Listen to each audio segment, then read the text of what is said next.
But I just remember being so shocked and saddened. And I said, I can't be a part of this mother-child separation. The animals in that system are children. In my book, I offer this new status of beingness, which was meant to be a corrective to personhood, attending to animals' embodiment, vulnerability, and relationality. And that's what the law is trying to respond to. Beingness is meant in law to be as protective a block against instrumental treatment as personhood is, because personhood is what gives us fundamental legal rights to avoid being deployed in utilitarian calculations. Because we see what happens in utilitarian calculus with animals.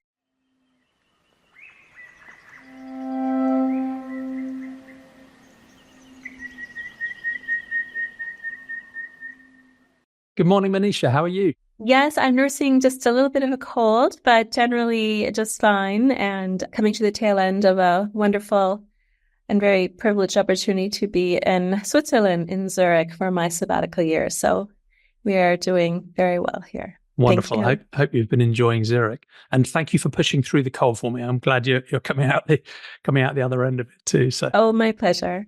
Yeah, well, it's wonderful to get the chance to talk to you. I've followed your work as an amateur for a long while and enjoyed listening to some of your talks and also some of your previous podcast experiences. I remember you being on the Animal Turn and Think Like a Vegan, and I've interviewed the hosts of both of those as well, Emmy and Claudia.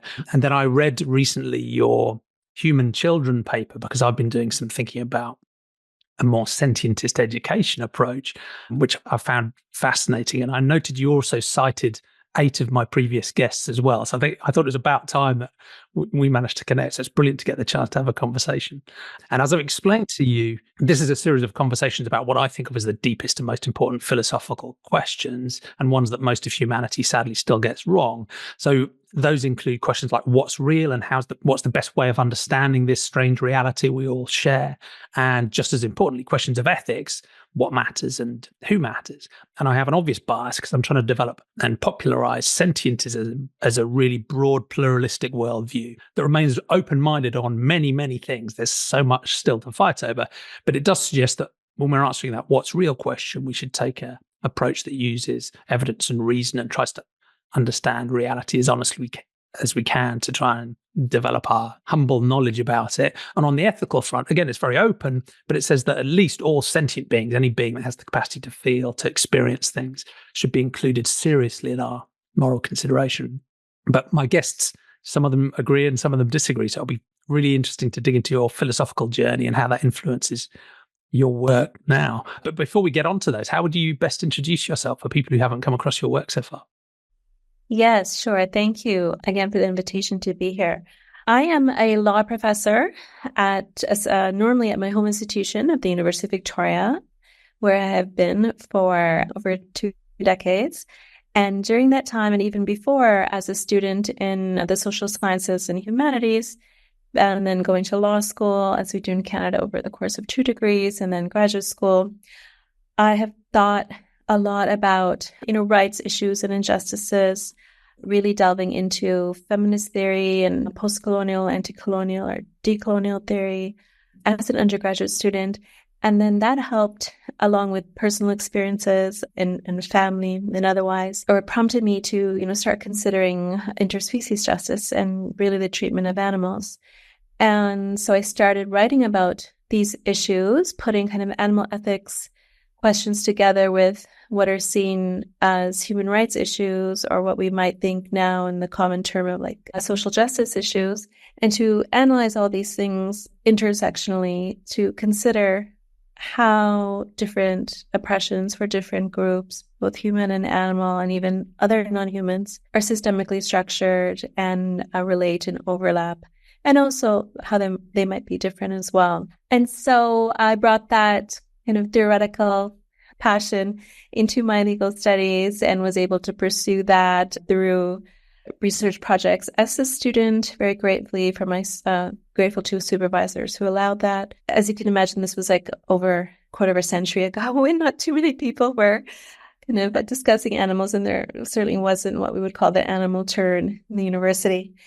And then I was able to work on these issues as a teacher instructor in my own law school at the University of Victoria in what is known as British Columbia, Canada now, and take that forward in my research. So I have been writing on these issues about animals' legal subjectivity, about animal ethics, and how these relate most primarily to questions of that, occupy interest feminists and understood as various types of feminisms. And so I think I have developed a reputation for that type of connecting work, really looking at issues of gender, race, culture, and species in tandem, and then addressing questions that affect women, that affect children, that affect animals through that intersectional lens. And so I'm still at the University of Victoria, where several years ago with student interest, we started an Animals in Society research initiative. So still quite a grassroots initiative, but just trying to do more at a collective kind of campus level beyond my own interests as a faculty member. So I direct that. And we try to do community-facing projects or public-facing projects as well. For example, our documentary called A Deeper Kindness, Animal Law and Youth Activism, that is open access. So I'm interested in, producing a very rigorous scholarly analysis, but I'm aware that that type of writing, while important, doesn't reach a lot of people, let's face it. Yeah. So I'm also interested, obviously, in teaching, generation now into, I guess, the second generation of students, and also doing work where I can, as time permits, for more kind of a broader audience, like the documentary. Yes. That's brilliant. Wonderful intro. Thank you. And you prefigured quite a few of the themes. I think people will understand why I was so excited to bring you on as a guest. So let's start with the first of these deep philosophical questions, the question about what's real. And that question about, I guess, epistemology and ontology is so broad because it covers every field of human belief and credences. But sometimes an interesting way into it is to understand my guest's journey with respect to whether they grew up originally in maybe a more religious, spiritual, supernaturally influenced culture and society and family, or one that was maybe more naturalistic or scientifically minded, maybe atheist, agnostic, and how that side of their thinking about some of the sort of really big epistemological and ontological questions had changed over time, if they have. So I don't know if that's a useful way into this topic of thinking about what's real and how do you approach that today? Yes. So I think my own background is a blend of that, where I grew up in a formerly Hindu household, but and as we may know, Hinduism is very diverse. It doesn't really have a lot of principles that you have to follow or edicts, or it's not very structured. And so it just meant kind of certain family celebrations and, reading certain stories and nothing too structured, nothing too didactic.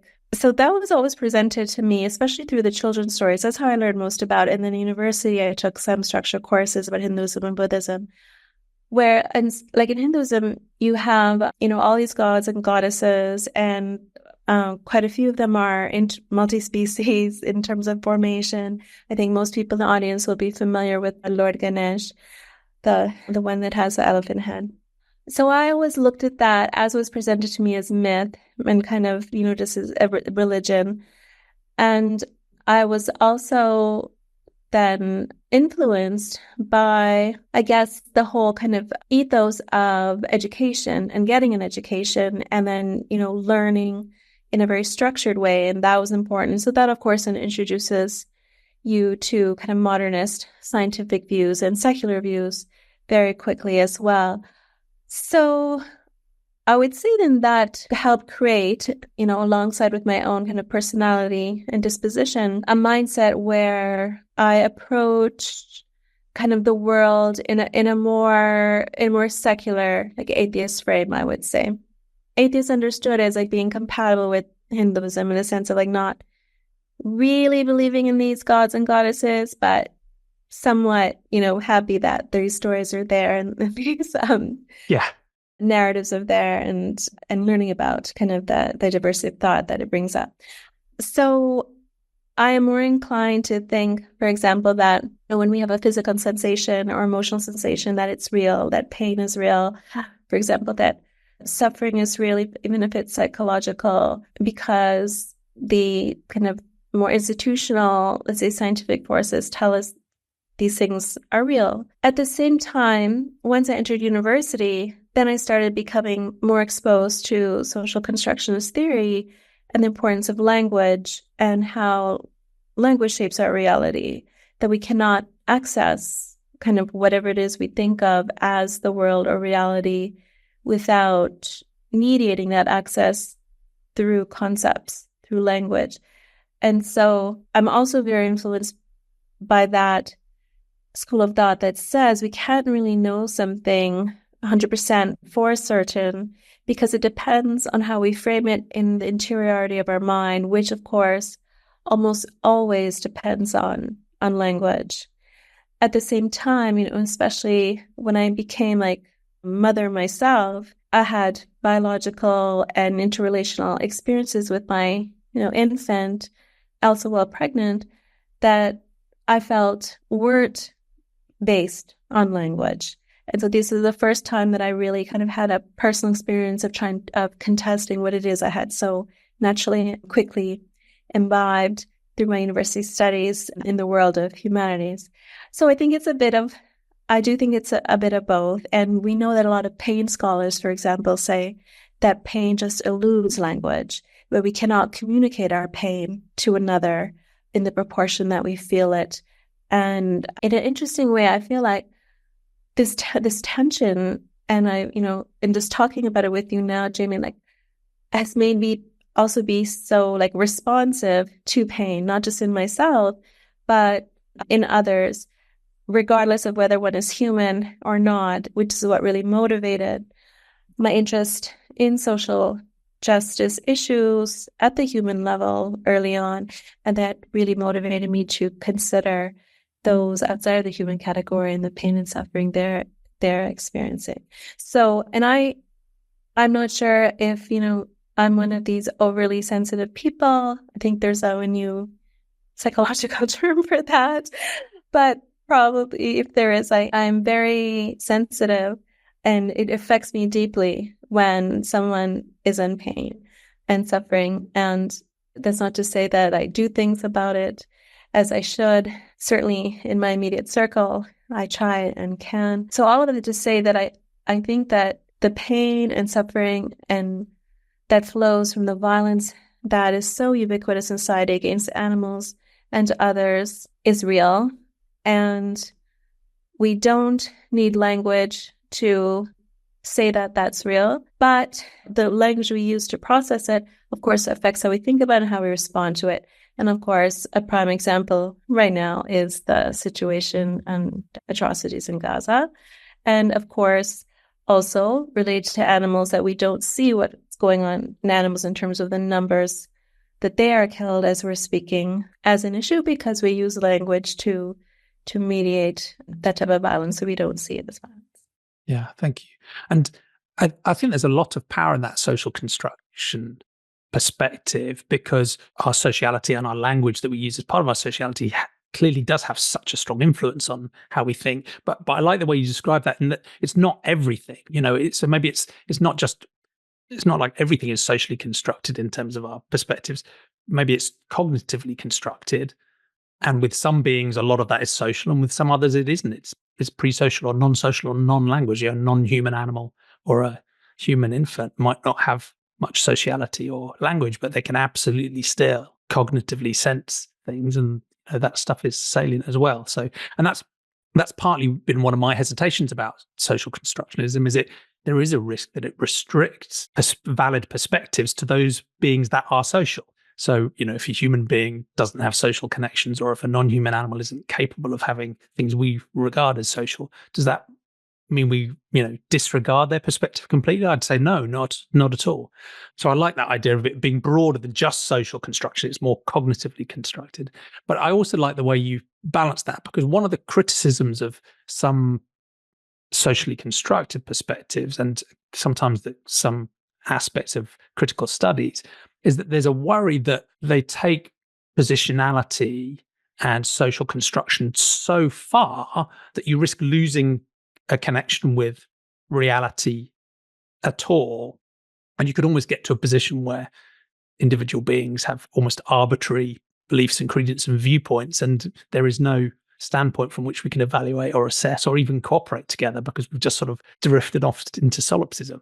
And there's another extreme where you sort of deny social construction, you deny positionality, you deny perspective, and just insist there's one sort of technocratic, scientific, perfect, objective reality, and our perspectives on it are somewhat irrelevant because the facts are the facts, right? My sense is both of those extremes have their problems, but you seem to find a resolution there where you're recognizing, there is an objective reality we all share, and pain is objectively a real thing as a morally salient example, at the same time as recognizing the power and importance of positionality and social construction and perspective. Am I getting that right? That there's a... Yes, I think so. That's very generous, Jamie, to what I've said.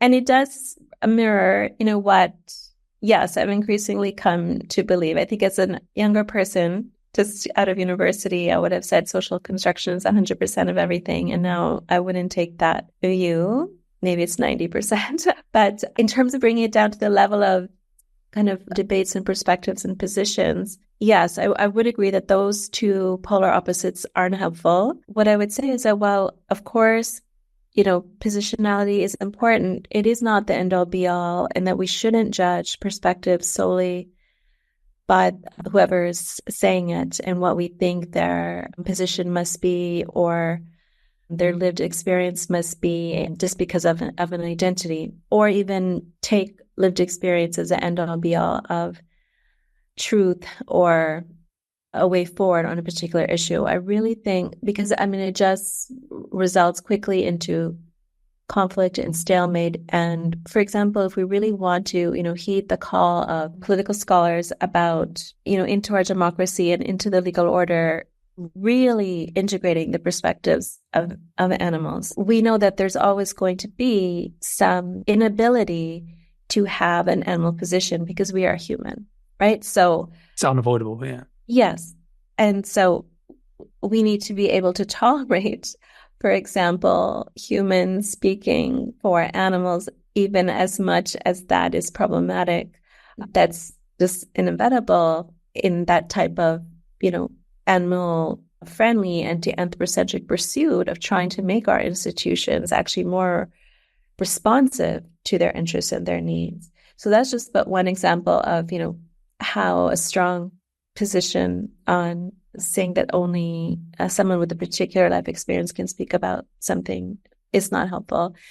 And of course, on the same time, coming from a legal background where the claim to objectivity is still so paramount, that's also not helpful. And now, of course, in current campus debates over the student encampments, you see the kind of phrase of neutrality used. So, what is the role of a university? The university must be neutral.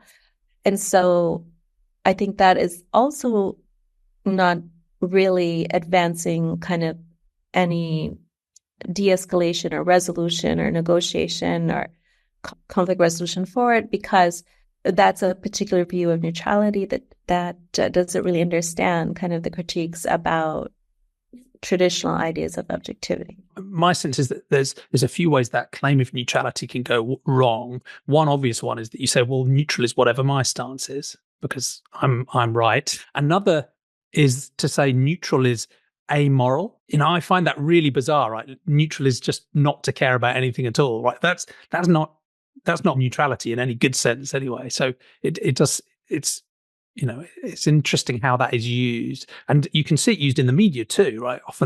Quite often, even where there is a really clear moral stance that you would take based on any agreed view of, for example, universal rights, media will quite often still want to go back to, well, she said this and he said this, and here are the two sides of the debate. And you can understand why you need some degree of straight reporting, but then to claim you're being neutral just by taking an amoral stance, again, seems to be another mistake and a misuse of what we should mean by neutral. Yes.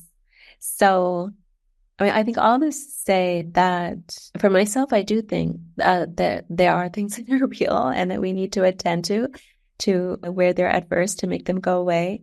At the same time, there's always going to be a plurality of perspectives. And then, the real task in all these conflicts and institutional change, grander institutional change, is to figure out, how to integrate plurality, but then when to make a decision and how to respond and disagree. In a feminist analysis, judging, for example, the work of my own legal mentor and former professor at University of Toronto Law School now at Osgoode Hall Law School, Jennifer Nadolsky. She's a well-known feminist relational theorist who herself draws on the work of Hannah Arendt, talks a lot about, in this debate about what is judicial objectivity, what does judicial neutrality look like. And in Canada, not surprisingly, this came out of a case where a Black female judge was accused of judicial bias because of basically, and this is again about a quarter of a century ago, more than, saying that, police in this area in Halifax are known to basically treat Black youth differently than white youth. And so these remarks were taken as bias and went all the way to the Supreme Court of Canada about whether there was bias. And I think today it wouldn't have gone all the way to the Supreme Court of Canada, although I'm sure a good portion of the population still might think it's biased.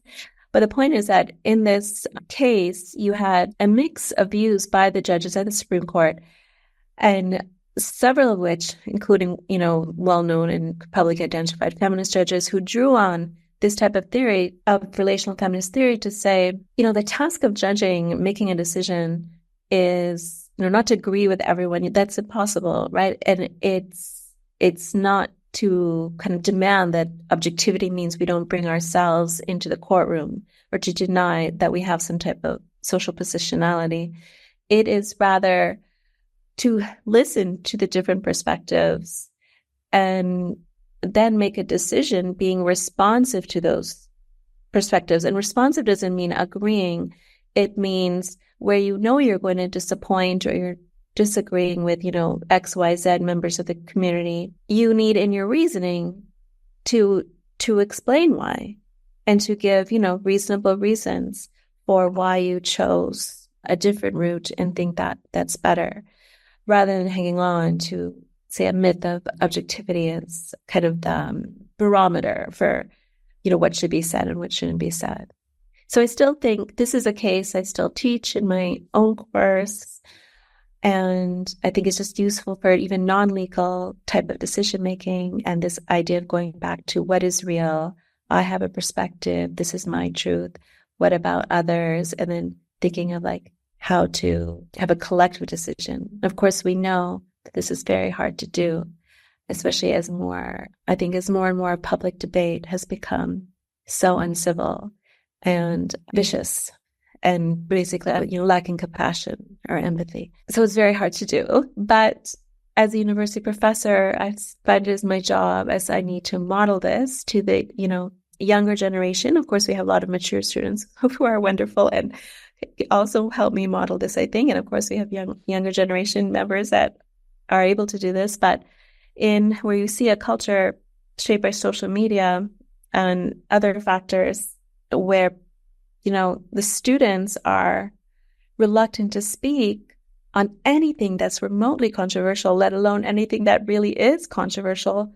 not for fear of how their grade is going to be affected by their professor. I mean, most of my courses are anonymous marking anyway, but out of fear, real fear of what's going to happen to them socially on social media or in the hallways. This is a real problem in education that, has to be recognized and addressed. It is not easy to do. Yeah, I mean, it's a shame in society at large, but particularly in an education context where people are supposed to be exploring, experimenting, maybe taking some risks, really trying to find a way through. Yeah.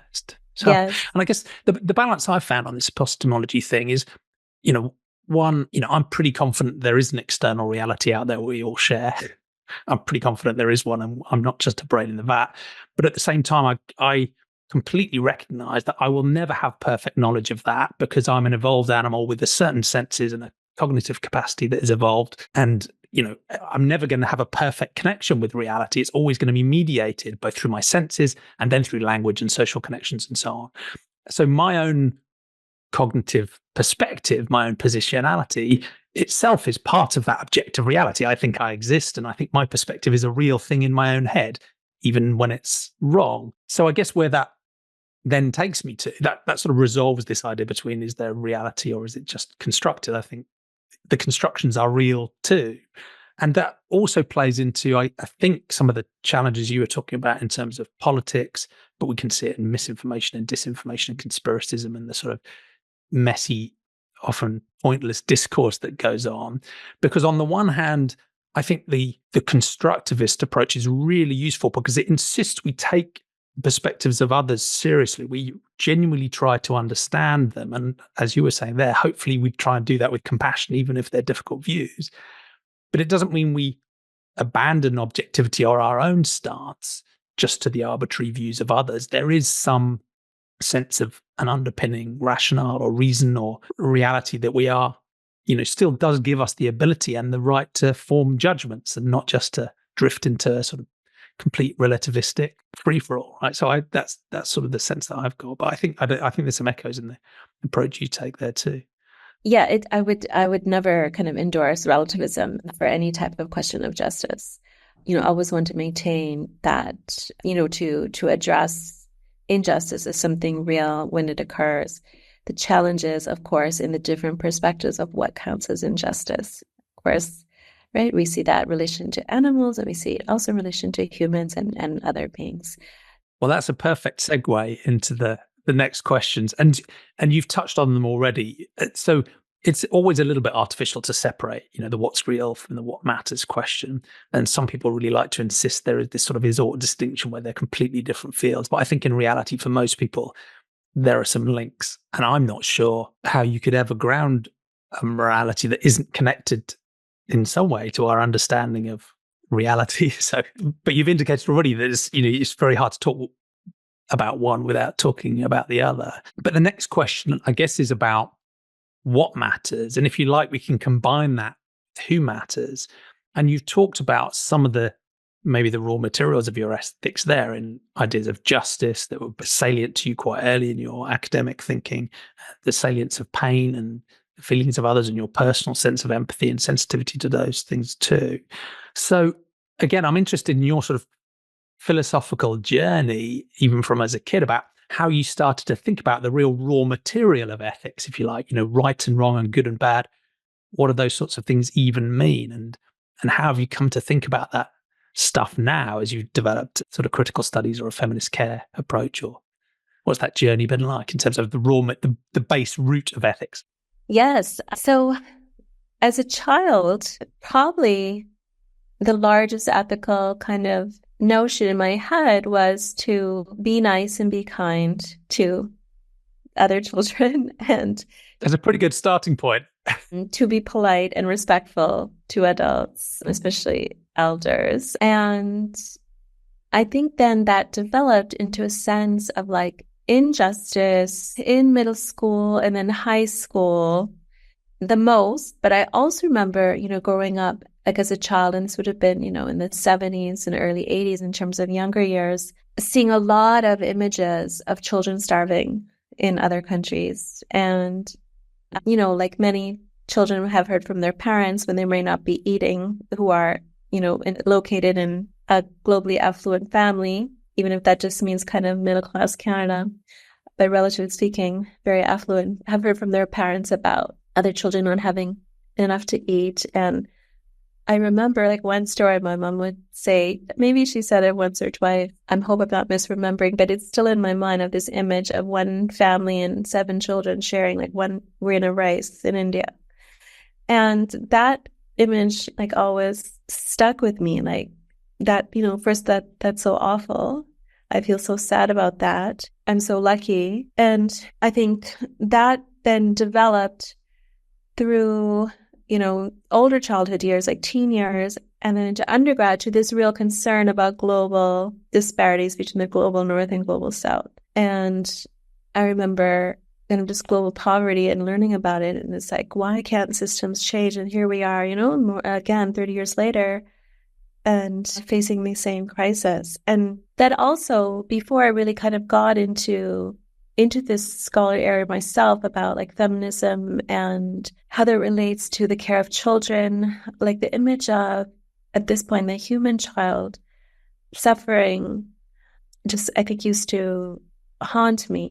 And then when I was able to relate it to, or put it into kind of a more scholarly academic context, global geopolitics, systemic issues like structural adjustment and World Bank policies, but then also more feminist theory about how society is not responsive to the needs of children, to the needs of women, and to the needs to kind of cultivate children as compassionate citizens, and then connect that finally in later university to animals. And I didn't really see yet animals as children. I used to think of animals more as adults and how they're facing this similar kind of violence and abandonment and neglect of care. But what then really became heightened for me was, and it reached kind of its apex maybe and has continued now when I myself became a mother, was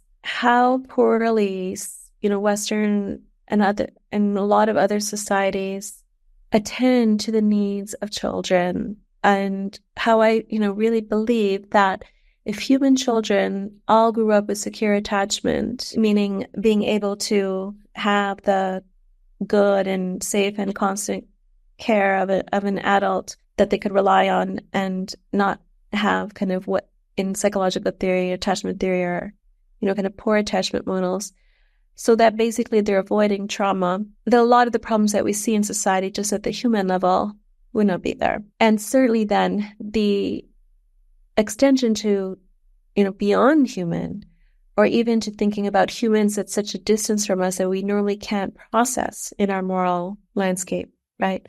Because of the distance. We are, have compassion as mammals, as human mammals, or as human animals.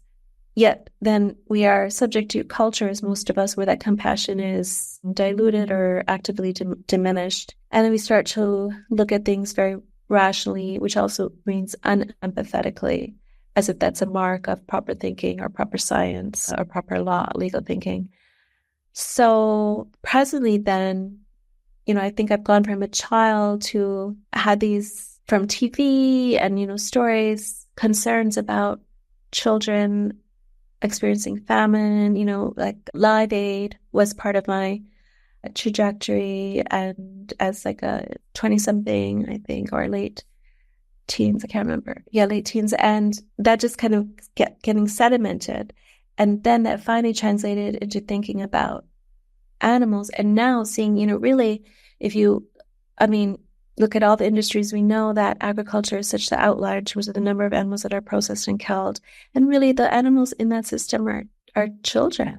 If you look at how long they live, right? And so all of this to say is that I think so many issues would be solved if we could just care for human and animal children at the level at which those young mammals need care, or if they're not mammals, at the level at which they need care, which might be less, much less for some species. But if you can get what you need as a being in childhood, that usually bodes much better for adulthood and all the relations that follow. Yeah, thank you. Thank you. That's a fascinating journey. And your focus on justice runs through, but even with justice, it seems like there are different approaches people can take. And for some people, the idea of justice and injustice is more focused on those doing the injustice. So it's more focused on the moral agent and a sort of outrage at the wrong that individual is doing. And I think that's an important part of the picture, but I don't think it's enough. I think what you then went to talk about compassion and suffering and a connection with, injustice being wrong because of the subject's perspective, because the victim's perspective is a really important thing not to lose. Because I do get the sense sometimes that if people's focus on injustice is just about the wrong being done, they can forget those beings that are suffering. And that can warp our ethical perspective sometimes, and sometimes also lead us to disregard beings that are suffering that might not be the subjects of injustice at all. They might just be suffering because, for example, that's the way the natural world works. So I quite like the fact that, it's good to focus on wrongs and injustice and the behavior of moral agents that we might criticize and challenge. But we've got to be really important not to lose the position of the moral patient, because ultimately for me, they're the ones that drive my anger at injustice, right? That's the problem. It's not because someone's doing wrong, it's because someone is being wrong. Yes. Now, and I think I would add to that, like, I do think there should be some level of individual accountability. Yeah. I'm not at all convinced that, the dominant system of incarceration or punishment is the way to go, because that just breeds more of the same type of thinking. So I'm more inclined to think, why is it that people can't see the harm in animals? Of course, we can, that and how we treat animals. Why is it that factory farms are not labeled as torture and genocide and something that has to stop now? Right? Or why is it that we can't even see genocide with respect to Gaza or other issues? The issue is not so much there, the individual accountability. For me, it is more just the systemic way society has been structured to make certain ideologies and practices normative. And so then we have to look at, well, how did certain views become so embedded? How do certain conflicts become so escalated and polarized over decades? How is it that we have lived with the system of industrial farming for years, and we know the damage it's doing, or we hear about it at least in the mainstream media, yet the numbers are rising, right? And I would say this goes down to human psychology, scaffolded by our legal political institutions and media institutions, where we're not able to have the compassion and empathy we need to make a difference, because usually we have our own individual trauma that we're processing in any kind of private act of injustice, but even at the collective level. And this relates to childhood experiences so formatively, or we've just been, enculturated into the norms of our society, and we haven't had the opportunity or been challenged to critically think about it. And of course, it's also human psychology to go along with the crowd. So yeah, we're social animals more than truth-seeking or more than, yes. Necessarily moral rationalist. Yeah, so as long as something's accepted and a majority practice, it's very hard to go against the norm and stake out a different position. Yeah, so that's what I would add to that. We're talking going against the norm. I guess the second part of this question is who gets to matter. And again, you've hinted at that journey. And you said as a kid, you started out, be nice to those around you, be respectful to your elders. It's quite an immediate sphere of moral relations, if you like. But then you clearly thought more broadly as you were, seeing Live Aid and those distressing pictures on TV and thinking about other humans. How did that journey develop when you came to think about non-human animals? And what was that process like, given the social norms we have? And practically, what did that mean for your life as you went through that transition and tried to act on it? Yes. So here I must really, credit my elder brother who basically went, head to university by 2 years and then came home in the December holidays with some literature from animal organizations he must have encountered on campus. And, which I took a look at. And so that was just like, our regular animal kind of rights type of leaflet or pamphlet, a picture, like, right, if I'm recalling correctly, it was mother cow and calf in transport, and then the text explaining what's wrong with our agricultural practices. And I just never ever thought of that in family, in school, in watching television and reading. I mean, who would want to tell you that stuff? Yeah. Yes, and I was immediately motivated to become vegetarian then and there. It wasn't a dairy industry pamphlet, first and foremost. And because of, the how much I was influenced by my elder brother at that time, I think that also helped me be motivated, probably subconsciously. But I just remember being so shocked and saddened. And I said, I can't be a part of this, this mother-child separation. And so I was probably, I think I was 16. Yeah. So I immediately became vegetarian, or pescatarian. I still was eating fish, not that we had a lot of it anyway in our household. And then I think in the next year, after I came back from a trip to India, my family trip, I stopped that. And then in university, I became vegan, although I regressed on that as well, like in later years for structural reasons, I guess, for where I was living in a dormitory. Yeah, so that personal experience really that opened my eyes to animals. And then I wanted to pursue that in my day-to-day activities, which was studying and going to and so I didn't write anything in high school. I started exploring feminist issues again, with the encouragement from my brother, who was learning about these things also in university. And I remember I had an essay to do on death of a salesman in English, and he said, well, why don't you analyze the gender relations? And again, something I really hadn't thought of at that time. And so then I started consulting, as this was just like grade 11, 12 English or something. So limited research is required. But then I started reading, some academic work and learning about patriarchy. And I did that. And that was well received by my my teacher. And so then I was already very motivated to go to law school. I think that was a lot of US American television influence at the time with all the hit shows.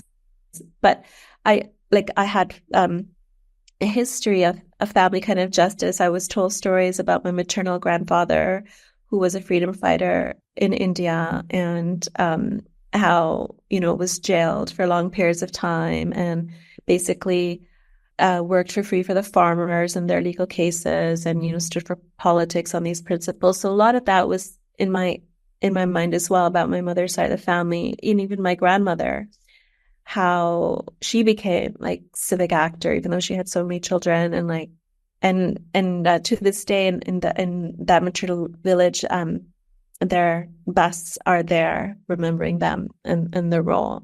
So that was also kind of influential to me.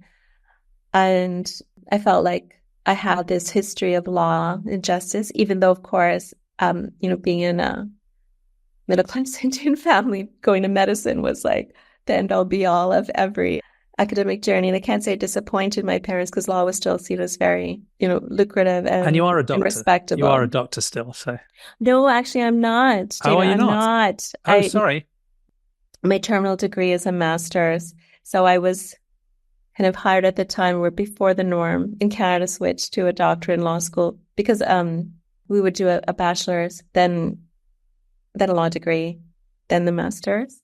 And so then I was just motivated to take all these, plurality of courses, sociology, anthropology, political science, and then what was then, called women's studies, but it was only a minor. And so then I just started learning of all these social critiques and a lot based in feminist literature. And then I was like, well, all these critiques about social Darwinism or Enlightenment thinking and dualities, man over woman, culture over nature, mind over the body, reason over emotion. This all makes sense with respect to why animals are so poorly situated. Why isn't anyone talking about animals in my courses or for my professors or what? Yeah, how can they have such radical perspectives and yet still be trapped by a sort of anthropocentric default? Yes, in the early 90s, in my Bachelor of Arts undergrad, deconstruction was the buzzword of the day. And I was like, well, why isn't the human boundary being deconstructed? So I set out to look at this issue myself in several essays, and then I just read for it independently. I can still remember being on a bus with, Carol Adams' groundbreaking eco-feminist tags, The Sexual Politics of Meat, and reading that and thinking oh my goodness.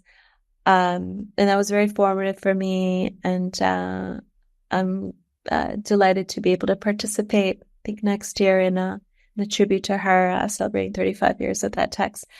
And then I just continue reading all her work, also Josephine Donovan and the other ecofeminists. And then in my third year of law school, after taking all the mandatory courses, approaching a professor to do a really extended directed reading on this, which really was the genesis for my book, Animals as Legal Beings, like 20 years later, contesting anthropocentric legal orders. But the original question was, how did I get interested in animals? So that was it. It was family oriented, then it was academically oriented, and then it became like the driving like purpose like for my life, basically, as contained as it is in the university context. But now as the adult in a family with my own child, though I try to structure everything around that vegan ethic as well, and to continue that professionally too. That's great, thank you.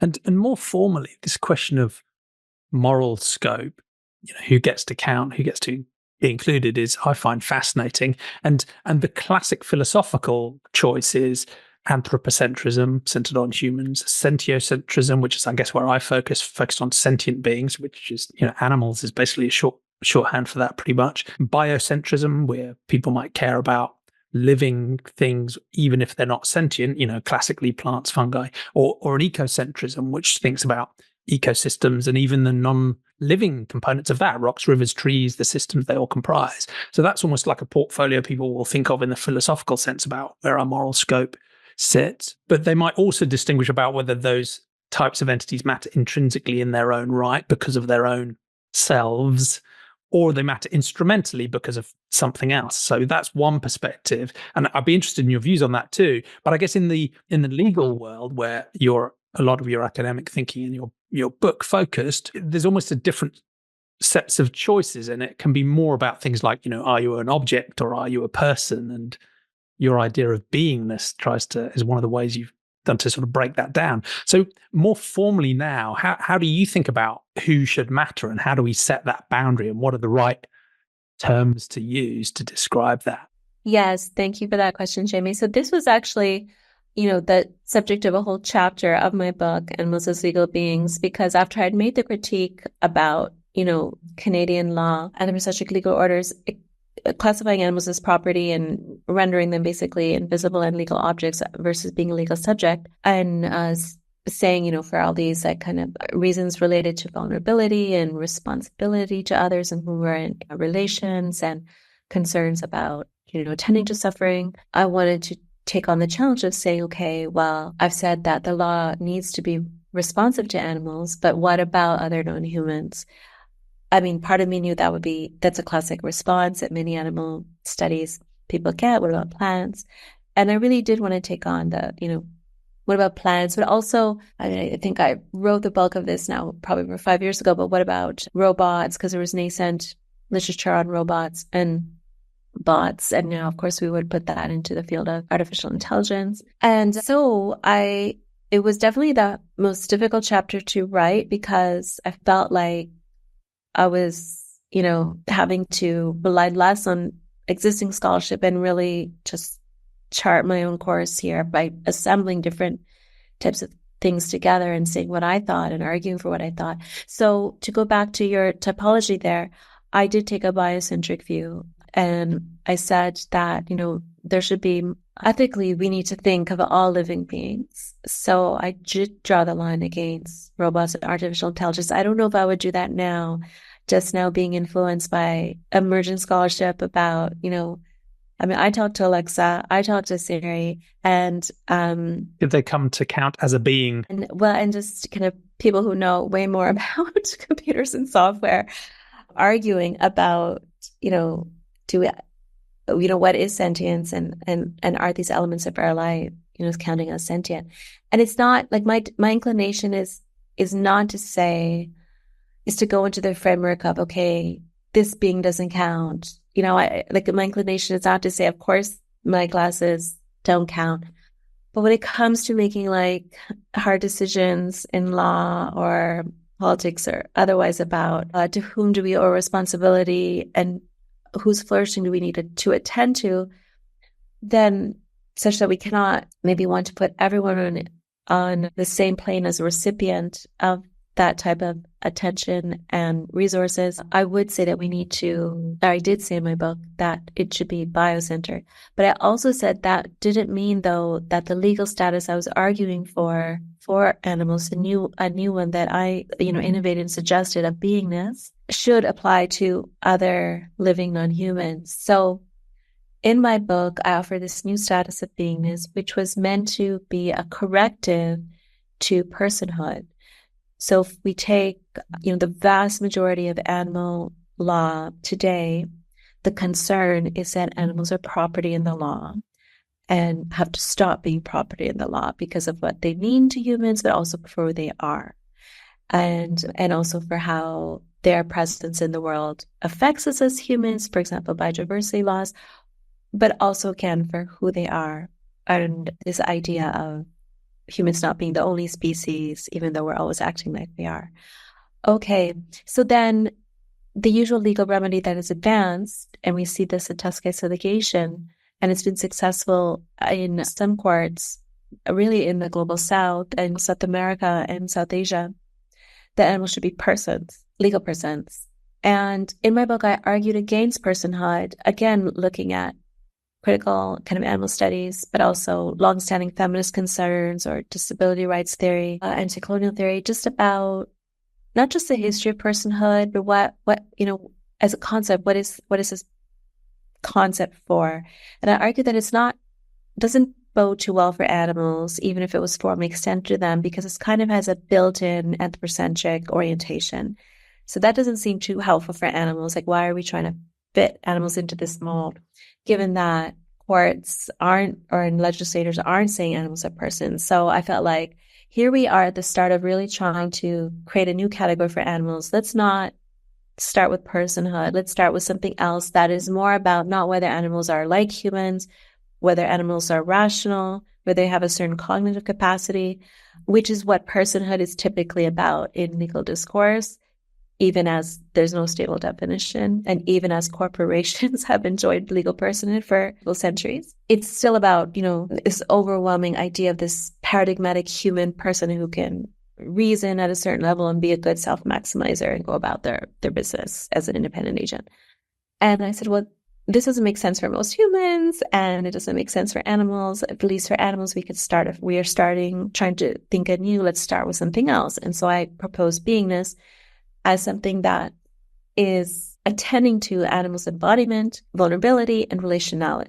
And that's what the law is trying to respond to if a social biological being is classified as a legal being.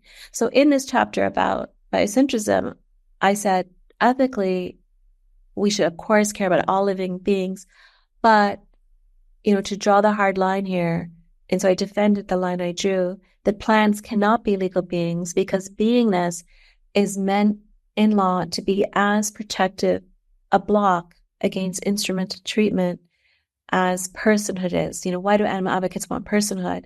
To replace property, because personhood is what gives us fundamental legal rights to avoid being deployed in utilitarian calculations. If 1,000 people would benefit from my death, then that means I should be killed, right? So those 1,000 people would have a beautiful life. So fundamental legal rights prevents that type of reasoning against individuals, right? Even if 1 billion people would be benefited. So beingness is supposed to be as protective as personhood. And I said, because it's not like a lower level of protection. It's supposed to give you the same, yeah. It's not supposed to be the utilitarian calculus, because we see what happens in utilitarian calculus with animals. If we think of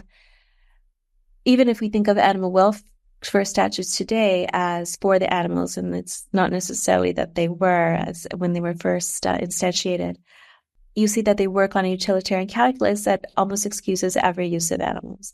If you think of the 3 R's framework, for example, in animal research, which has been with us for over 65 years, and the numbers are just increasing or have stagnated.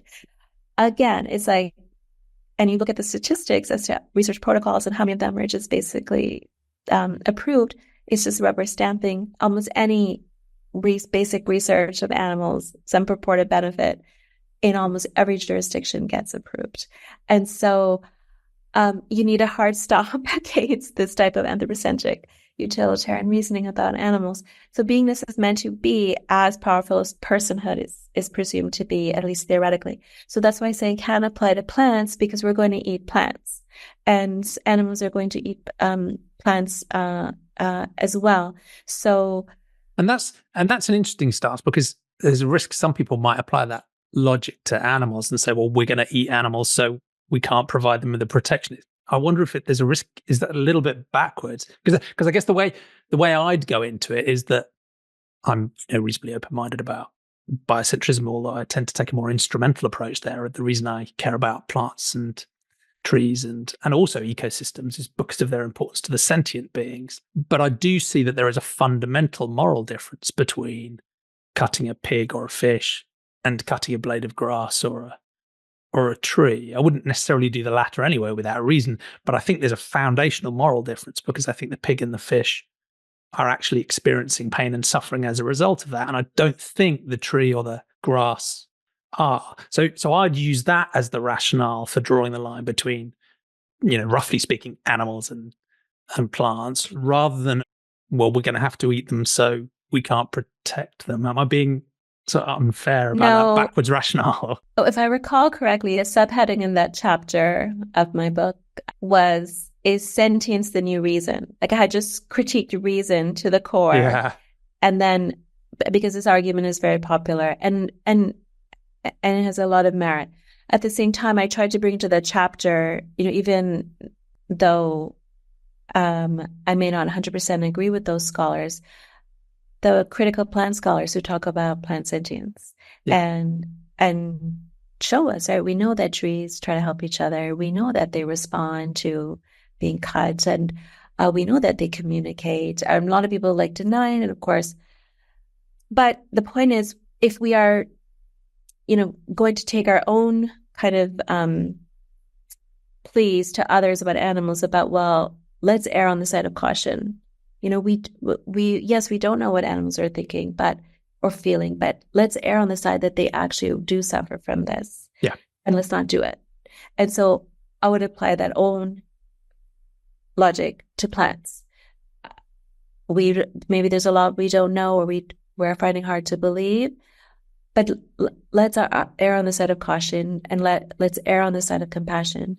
Yeah. And to be clear, I try and take a sentientist stance, and because that's committed to using evidence and reason and a scientific, humble understanding of the world, if that demonstrates to us that there's a reasonable chance that plants are sentient, then we should include them as moral patients, and we should care about them. And that might present us some pretty serious practical difficulties, and maybe there are different things we might have to do, but I think we should take that seriously. But that, I think, recognizing the potential sentience of plants, which I think at the moment is very unlikely given my understanding of the science, but we should be open-minded. Being open-minded about the potential sentience of plants is different from a biocentrism, which says even if they're not sentient, they should still be moral patients.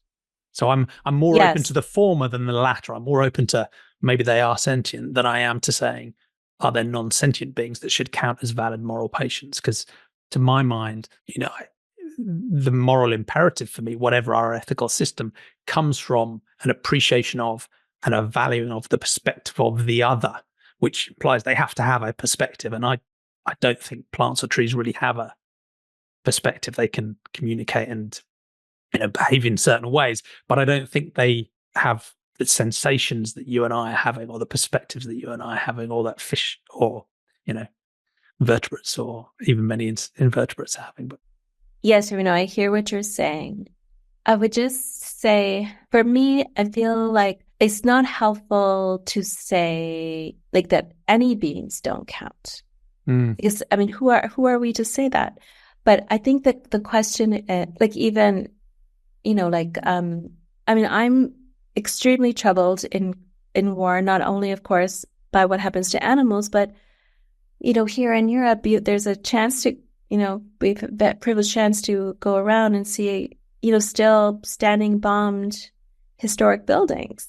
And, I feel like awful when I see some historic, beautiful building that was destroyed.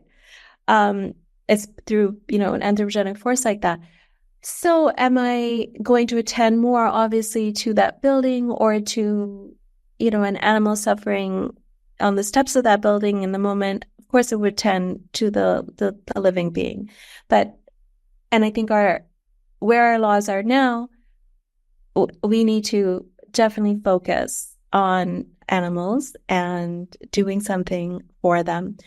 At the same time, going back to the ecocentrism, understanding that we just have to have much more humility as to our place in this world. And again, going back to kind of the what is real, even though it's, was never so activated in me, to leave space for the idea of like a vital energy activating all of us that comes from our entire ecosystem, right? From like the air, obviously, that we're breathing, probably being the best example, but also the water that we are drinking. And those webs of systems and the interconnectedness. And, yes. So I think my fundamental ethic is like, the sense of justice, but it's also about how do we have a compassionate, caring response, cultivate that in the individuals on this planet who are going to have the most influence in directing the relations of the planet, such that we don't have to say that these beings don't count. Yeah. It's just that we may not have to do anything to make them flourish. Yeah. And I really like that approach because personally I'm quite relaxed about how far people want to go with their moral scope as long as all of the sentient beings get to count. So I'm much more worried about excluding sentient beings than I am about people wanting to go further than that. Yes. So no, that's fascinating. Thank you. And your critique of personhood is interesting because, as you mentioned, that parallels some developments even with intrahuman ethics and intersects with them in some quite interesting ways, because it feels like there's a parallel between the personhood approach, which is essentially saying we're at the center, we are humans, we have power. We went from a position where we just didn't care about non-humans at all, but now we are going to deign to grant, rights or personhood to non-humans if they are enough like us. And I think that's the anthropocentric, worry that it's better than nothing, but it's still very much centering the privileged and the powerful. And you talked about disability studies and obviously feminism, where it feels like sometimes in intrahuman ethics, there's a similar process going on where people are saying, we've gone from a position of privileging, the white, powerful, rich male, and now we are going to deign to extend human rights to other humans as long as they become more like us, the powerful people at the center. So, as a woman, if you become more male in your behavior, then you too can be successful. Or if you, as someone from the global south, want to be accorded to human rights, you need to be civilized in some sense. And for our audio listeners, I'm using lots of air quotes here as well. So it feels like there's a really interesting parallel where, on the one hand, these are positively motivated ideas about extending moral scopes and moral circles, but they're still doing it in a particular way, which is insisting that to get those rewards, you now have to comply and become different, rather than with your approach to beingness. As I understand it, you're trying to abandon that and just respect and accept the difference, but see the value and the rights anyway. Is that a sort of fair parallel across those? Yes. No, definitely. So the beingness proposal as a new legal subjectivity or status for animals is one that is meant to accept difference rather than require sameness. So as much as we kind of understand the litigation, or in some cases the legislative kind of proposals that are lobbied for to do something liberatory for the animals that are seen to be very human-like, so non-human primates or cetaceans or maybe the big cats, as people call them, it'd take enormous stretch to have that thinking applied to the animals that we eat, which are in quantity the animals that are suffering the most, or the dairy industry, ag industry animals, those products we steal and eat, and then enormous suffering that causes. So yes, so instead of trying to convince people that pigs are smart, chickens are smart, cows cow mothers and calves are very bonded. Like those arguments and submissions have a place in terms of explaining why this type of being is suffering from this type of practice and the extent or enormity of that suffering. And at the same time, like the ethos should be, the guiding principle of the kind of the new legal parameters should be to attend to an injustice rather than say, okay, there's a sameness in it in terms of human suffering or human abilities, and that's why we're attending to it. So yes, it is trying to make difference, not celebrate it, but just per se, but just accept it and to go from a position of difference rather than sameness. Mm-hmm. And I don't know if there's parallel links, but I think there's been an interesting dynamic in humanism writ large, which is, I guess, another worldview that people might be aware of, because it feels to me that humanism itself has been shifting as a amorphous way of thinking from one that was originally more sort of in a colonial mindset of, if you civilize sufficiently to be rational and, like us as Western Europeans, then you can also join the club. But it's modernized and is modernizing in different paces around the world to try and do a similar thing that you're suggesting with beingness, albeit still only for humans, of saying we recognize difference, we recognize diversity, we recognize that the core ideas of humanism are ancient and global. So there's an interesting parallel within the humanist movement, it seems to me, that is trying to break that sort of Eurocentric patronizing approach and is trying to recognize alterity and difference. Obviously, the problem is that, it remains quite anthropocentric. Although, to be fair to humanists, there are quite a lot of people within that movement who are also saying, look, humanism isn't just about humans or Homo sapiens. It's about us having the capacity to develop our own ethics independent of gods or the supernatural, which means we can and we should extend our moral consideration as humanists to all sentient beings too, which is obviously something I'm trying to push humanism onto. But it feels like there's a bit of a parallel there between this patronizing approach of extending our moral circle with us at the center and a genuine recognition of alterity and difference and value independent of who we happen to be.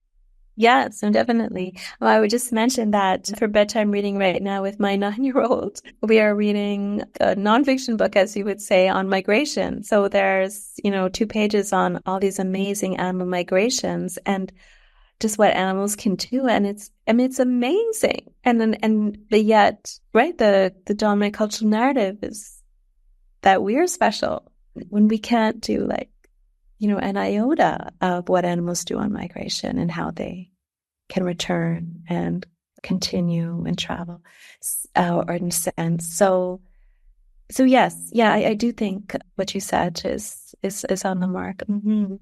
So this seems really unfair to do in the time we've got left, but the final question is, how do we make a better world? And so you can go anywhere you like, grand utopian visions, but in particular, I'd be interested in, if you had a free hand to sort of redesign the global legal system around your idea of beingness, what would that look like as a utopian vision? But I'm also really interested in your view of, an education system, given your comments about attachment theory and, children growing up in the right sort of environment, the criticality of education. Again, if you had a free hand, what would a utopian education system look like if we were really going to address these problems at a deep level? I think the first thing that jurisdictions have to do, and it would not encounter enormous resistance from all the population. It would encounter a lot of business resistance.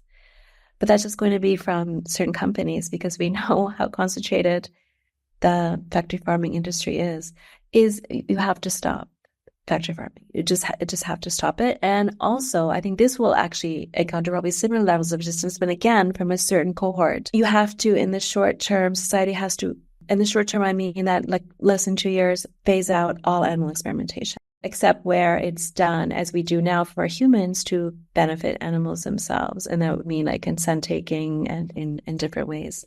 So the vast majority of animals in labs and the vast majority of animals captive for food would have to become illegal. And factory farming would just have to stop tomorrow. That would be my utopian vision for sure. And then I'm trying to, if it was incredibly utopian where I didn't have to care anything about politics at all, I would just put a stop to all animal killing and captivity. But working somewhat with, a majority human population that thinks otherwise, and certainly corporate interests, I still do think these two are possible. So even as much as the scientific community will rail against the animal experimentation model, you do have more scientists speaking about all the new technologies and the, productivity and reproducibility crises, as I believe the terminology is, in terms of all these studies have no human translation or such a minuscule rate of success in terms of trying to figure out something with respect to human biology using animals. We know that it's such a poor, outdated, archaic, effective model. Yeah, massive failure rates. Yeah. Yes. So I do think that if there was a political will and the proper narrative rather than the counter narrative of what we hear that it's important for human health, we know what's important for human health at a global level is not more animal testing. It is like a malaria net, right? Or it is like clean drinking water. It is like, sanitation. That's what's going to help human health at a global level, not the standard discourse about, well, animal research helps human health. Again, that is a very, I think, elite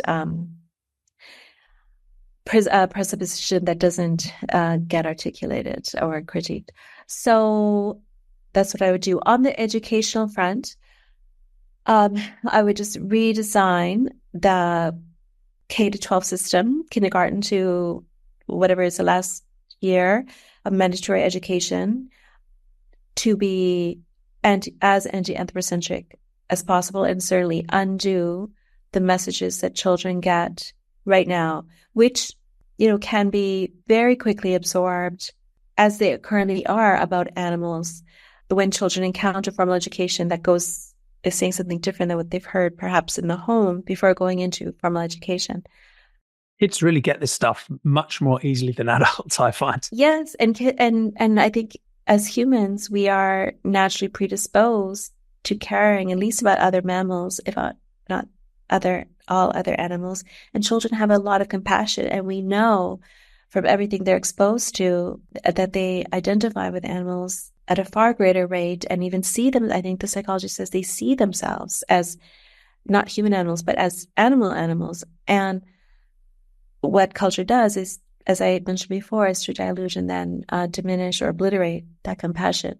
So, right from what is served at school, from the, what's seen to be acceptable field trip or acceptable science unit, even in early years, the messages can change.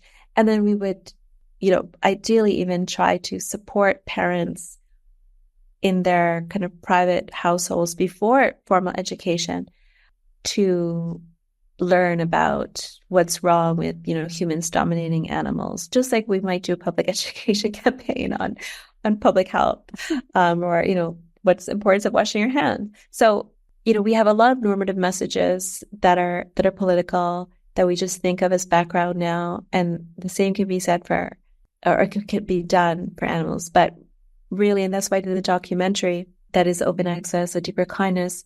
I think we just have to get a message to children that counters what they hear. Not to brainwash children. I still want to respect children's abilities to make their own decisions and do their own critical thinking, but they're deluged with messages of particular kind of normative bent, and it's only fair to, and probably it's only ethical to actually undo some of that with counter messaging that they already receive. Yeah, and in my conversations about the education space, it just seems so clear that you don't need to indoctrinate children into caring, because they already do. We just, in a sense, need to stop indoctrinating them out of it.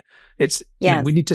It's more about stopping the bad education than it is necessarily needing lots of good education, because kids are in this place already. Yes, and then another thing I think that's important to that, because of all kind of the resistance or backlash, or the way, unfortunately, animal rights and human rights are seen as a zero-sum game. And the quickest way, to discredit animal rights in contemporary era is to say, oh, it's culturally imperialist, or it's racist, or something like this, which I think is totally misguided, and I've written a lot about. Why?